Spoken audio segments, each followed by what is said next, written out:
Magsiyawi kayo sa Panginoon. Hallelujah! Magsiyawi sa Panginoon. Purihin, purihin ang kanyang pamahalaan. Ipahayag, ipahayag ang dulot niyang kaligtasan. Magsiyawi kayo sa Panginoon. Hallelujah! Magsiyawi sa Panginoon.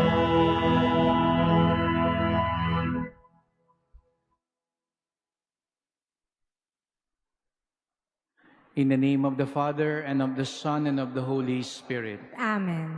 Peace be with you. And with your spirit. Dear sisters and brothers, we gather as one family celebrating the love of God in Jesus Christ in the Holy Eucharist. And we continue to journey as a church, imploring the coming of the Holy Spirit. We ask the risen Lord to accompany us as we wait in joyful hope. We ask the Lord to strengthen us during these times of difficulties and challenges, so that our lives may be a radiation, a reflection of the goodness and power of the risen Lord. To prepare ourselves to celebrate the sacred mystery, let us call to mind our sins and beg the Lord's mercy.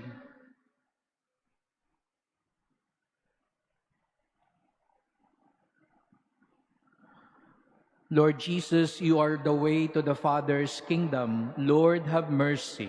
Lord, have mercy. Christ Jesus, you are the truth that will set us free. Christ, have mercy. Christ, have mercy. Lord Jesus, you are our life and our resurrection. Lord, have mercy. Lord, have mercy. May our loving God have mercy on us, grant us healing and peace, teach us to forgive one another, and bring us all to everlasting life. Amen. Let us pray.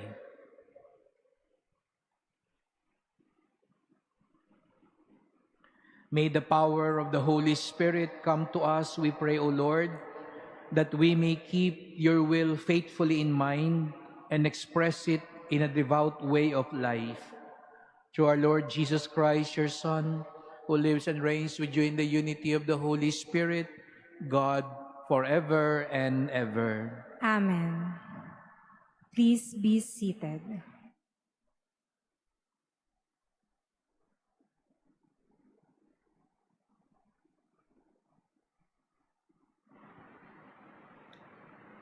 A reading from the Acts of the Apostles. While Apollos was in Corinth, Paul traveled through the interior of the country and down to Ephesus, where he found some disciples. He said to them, "Did you receive the Holy Spirit when you became believers?" They answered him, "We have never even heard that there is a Holy Spirit." He said, "How you were baptized?" They replied, "With the baptism of John." Paul then said, "John baptized with the baptism of repentance, telling the people to believe in the one who was to come after him, that is, in Jesus." When they heard this, they were baptized in the name of the Lord Jesus. And when Paul laid his hands on them, the Holy Spirit came upon them, and they spoke in tongues and prophesied. Altogether, there were about 12 men. He entered the synagogue and for 3 months debated bloodily with persuasive argument about the kingdom of God. The word of the Lord. Thanks be to God.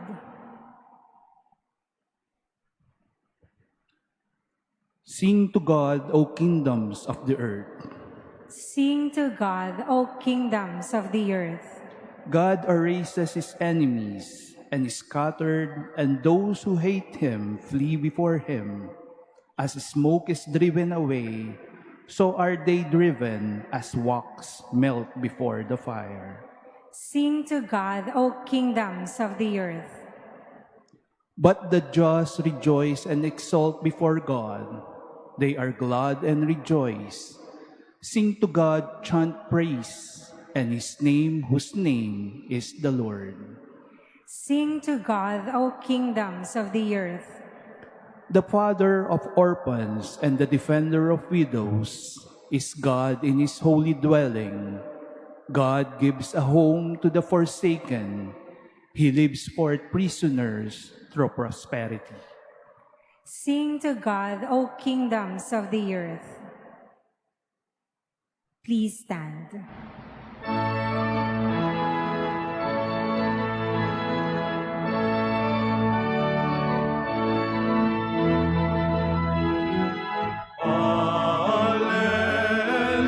Alleluia, alleluia, alleluia.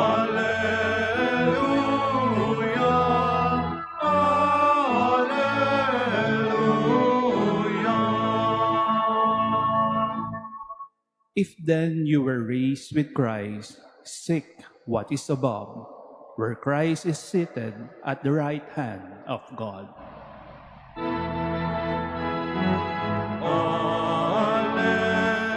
Alleluia, alleluia,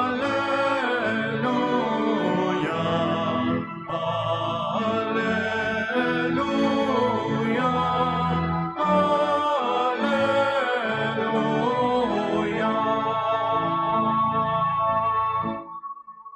The Lord be with you. And with your spirit. A reading from the Holy Gospel according to John.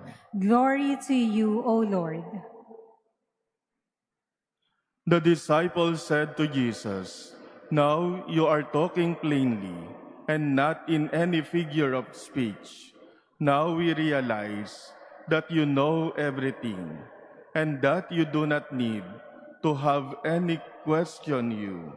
Because of this, we believe that you came from God." Jesus answered them, "Do you believe now? Behold, the hour is coming and has arrived, when each of you will be scattered to his own home, and you will leave me alone. But I am not alone, because the Father is with me. I have told you this, so that you might have peace in me. In the world you will have trouble, but take courage. I have conquered the world." The Gospel of the Lord. Praise to you, Lord Jesus Christ. Please be seated.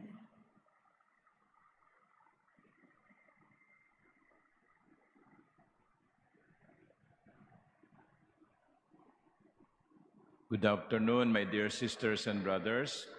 This afternoon, we are blessed with the presence of the Bishop of Balanga, Bataan, originally belonging to the clergy of Manila, was ordained as bishop, priest and bishop here in this very same cathedral, Bishop June Sescon. Palakpakan natin siya.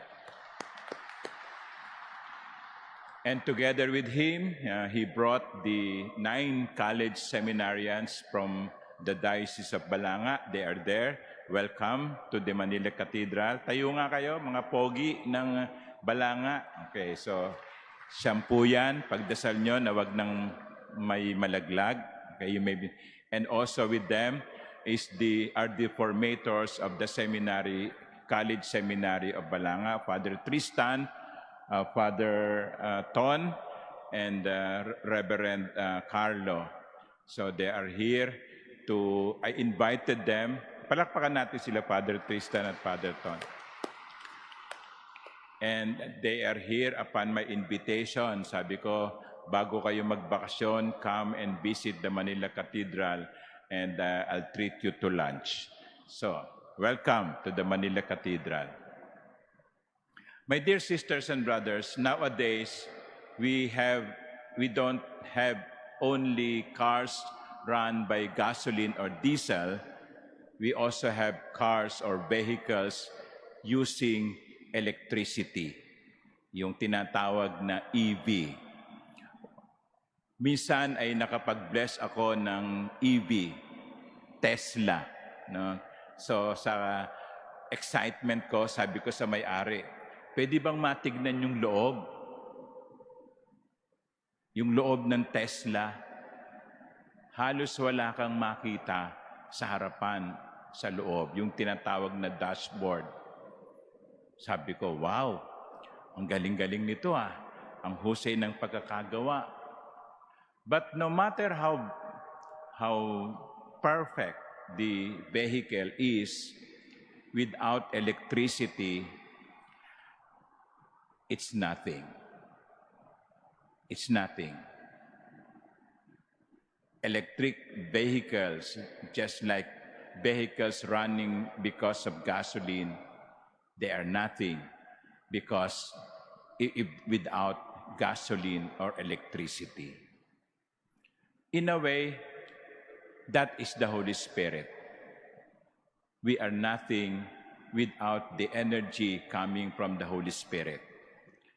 In the first reading, we heard Paul encountering disciples who had received only the baptism of John, which was a baptism of repentance.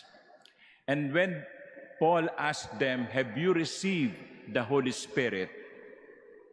Sabi nila, ano yun? We have not heard of the Holy Spirit. And that is why Paul baptized them and laid his hands on them, and they received the Holy Spirit. And note, after they have received the Holy Spirit, after Paul had laid his hands on them, they spoke in tongues and prophesied. They spoke in tongues and prophesied. They were energized by the Holy Spirit. They were good people before.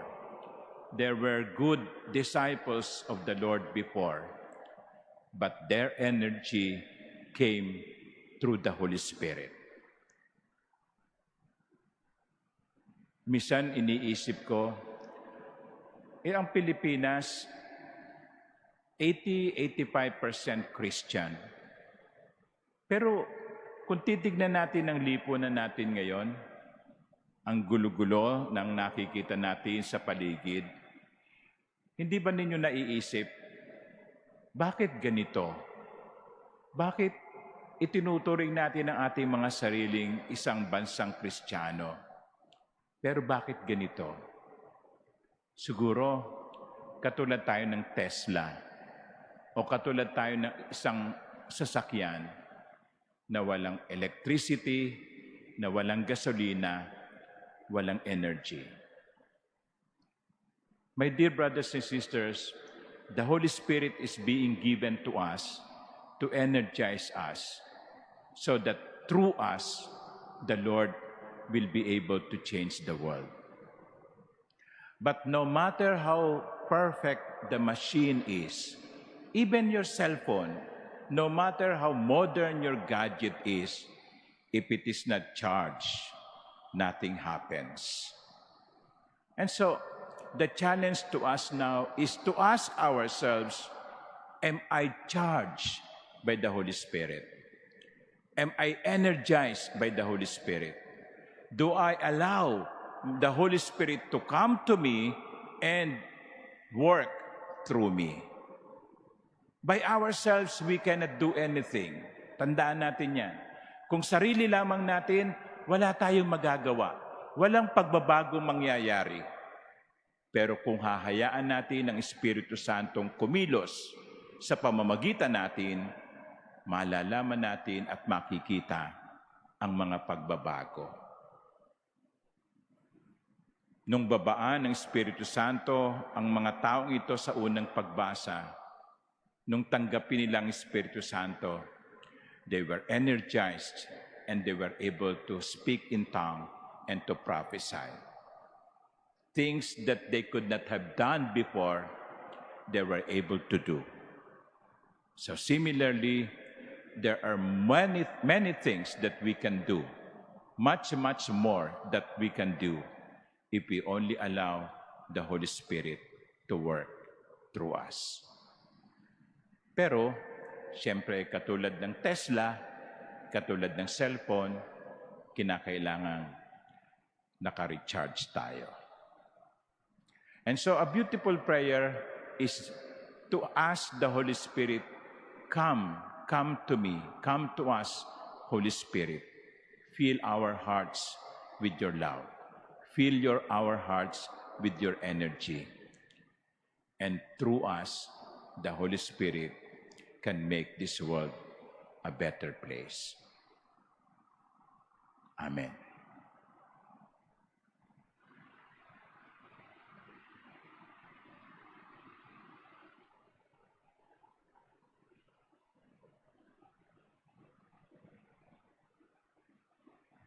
Please stand.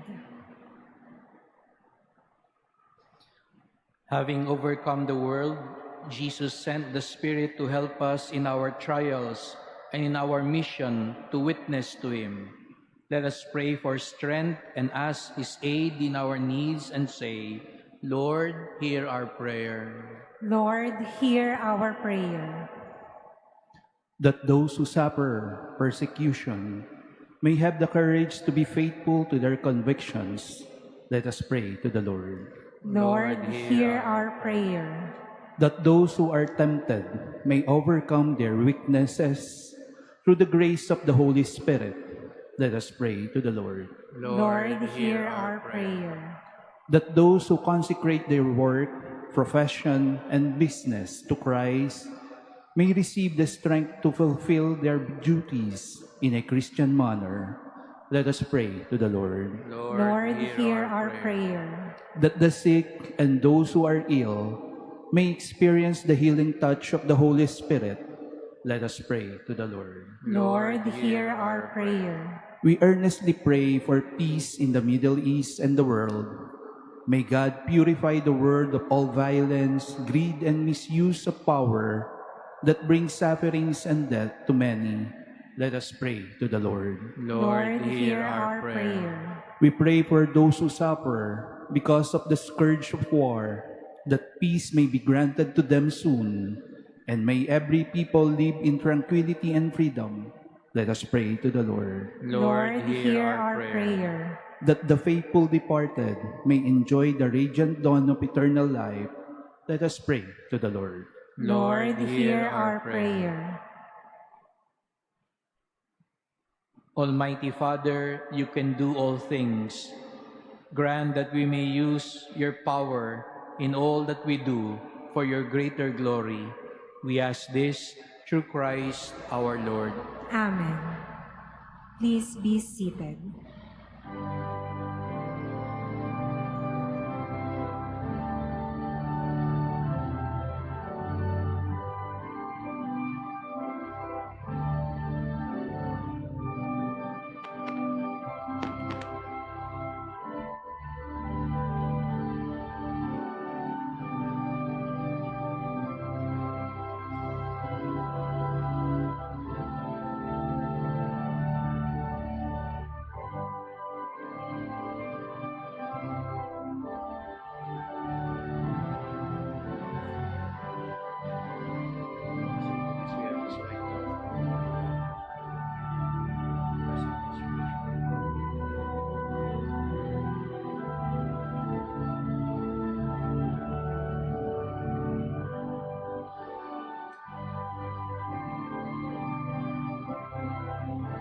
Please stand. Pray, brethren, that my sacrifice and yours may be acceptable to God, the Almighty Father. May the Lord accept the sacrifice at your hands for the praise and glory of his name, for our good and the good of all his holy church. May this unblemished sacrifice purify us, O Lord, and impart to our minds the force of grace from on high, through Christ our Lord. Amen. The Lord be with you. And with your spirit, Lift up your hearts. we lift them up to the Lord. Let us give thanks to the Lord our God. It is right and just. It is truly right and just, our duty and our salvation at all times, to acclaim you, O Lord, for in this time above all, to laud you yet more gloriously, when Christ our Passover has been sacrificed. By the oblation of his body, he brought the sacrifices of old to fulfillment in the reality of the cross, and by commending himself to you for our salvation, showed himself as the priest, the altar, and the lamb of sacrifice. Therefore, overcome with paschal joy, every land, every people exalts in your praise, and even the heavenly powers with the angelic hosts sing together the unending hymn of your glory as they acclaim. Holy, holy, holy Lord God of hosts, heaven and earth are full of your glory. Hosanna in the highest. Blessed is he who comes in the name of the Lord. Hosanna in the highest. Please kneel. You are indeed holy, O Lord, the fount of all holiness. Make holy, therefore, these gifts, we pray, by sending down your Spirit upon them like the dewfall, so that they may become for us the body and blood of our Lord Jesus Christ. At the time he was betrayed and entered willingly into his passion, he took bread and giving thanks, broke it, gave it to his disciples, saying, "Take this, all of you, and eat of it, for this is my body, which will be given up for you."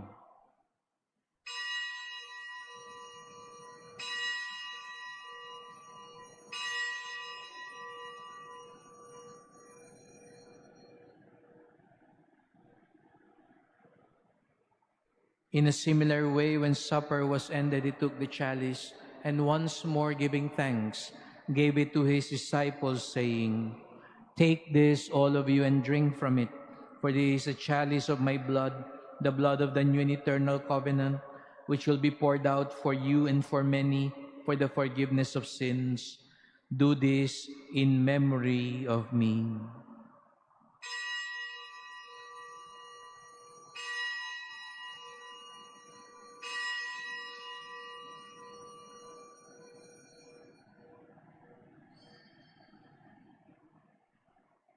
Please stand. The mystery of faith. When we eat this bread and drink this cup, we proclaim your death, O Lord, until you come again. Therefore, as we celebrate the memorial of his death and resurrection, we offer you, Lord, the bread of life and the chalice of salvation, giving thanks that you have held us worthy to be in your presence and minister to you. Humbly we pray that partaking of the body and blood of Christ, we may be gathered into one by the Holy Spirit.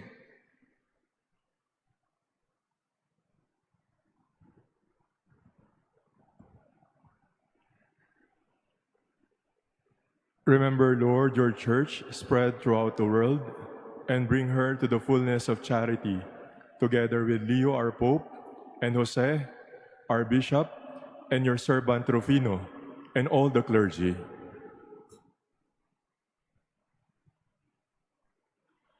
Remember also our brothers and sisters who have fallen asleep in the hope of the resurrection, and all who have died in your mercy. Welcome them into the light of your face. Have mercy on us all, we pray, that with the Blessed Virgin Mary, Mother of God, with blessed Joseph, her spouse, with the blessed apostles, and all the saints who have pleased you throughout the ages, we may merit to be co-heirs to eternal life, and may praise and glorify you through your Son, Jesus Christ. Through him, and with him, and in him, O God, Almighty Father, in the unity of the Holy Spirit, all glory and honor is yours forever and ever.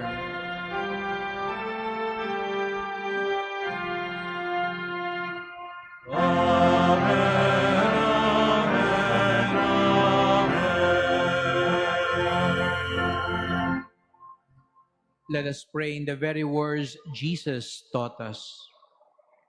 Our Father who art in heaven, hallowed be thy name. Thy kingdom come, thy will be done on earth as it is in heaven. Give us this day our daily bread, and forgive us our trespasses, as we forgive those who trespass against us. And lead us not into temptation, but deliver us from evil. Deliver us, Lord, we pray, from every evil. Graciously grant peace in our days. By the help of your mercy, may always be free from sin, safe from all distress, as we await the blessed hope and the coming of our Savior, Jesus Christ. For the kingdom, the power, and the glory are yours, now and forever. Lord Jesus Christ, you said to your apostles, and now you're saying it to all of us here, peace I leave you, my peace I give you. Look not on our sins, but on the faith of your church, and graciously grant her peace and unity in accordance with your will, who live and reign forever and ever. Amen. The peace of the risen Lord be always with you. And with your spirit. Let us offer each other Christ's peace.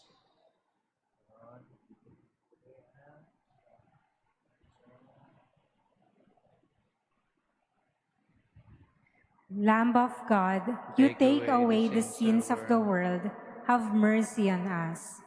Lamb of God, you take away the sins of the world, have mercy on us. Lamb of God, you take away the sins of the world, grant us peace. Please kneel.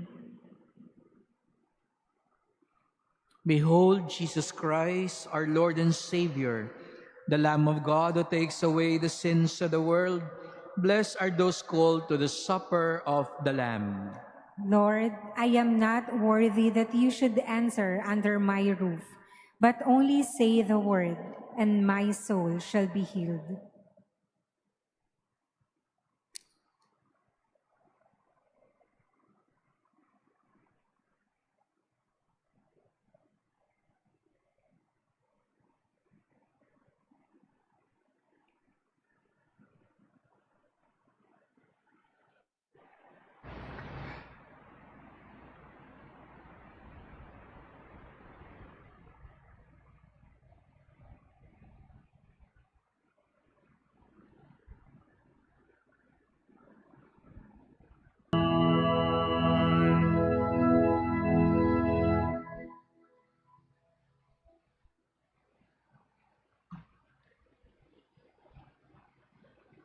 Please stand.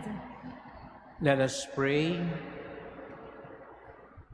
Graciously be present to your people, we pray, O Lord, and lead those you have imbued with heavenly mysteries to pass from former ways to newness of life, through Christ our Lord. Amen. On behalf of the Diocese of Balanga and the Virgen Milagrosa del Rosario College Seminary, we'd like to extend our sincerest gratitude to Monsignor Rolly de la Cruz, the rector of the Manila Cathedral, with Father Viel Bautista and the staff for the warm welcome. And also in a personal way, because Monsignor Rolly is also helping us in the seminary. That's why sometimes he is not here, especially to these online followers. If Monsignor Rolly is not here, he is sometimes in Bataan, helping us in the seminary. So our coming here is also a gesture of appreciation and gratitude to Monsignor Rolly.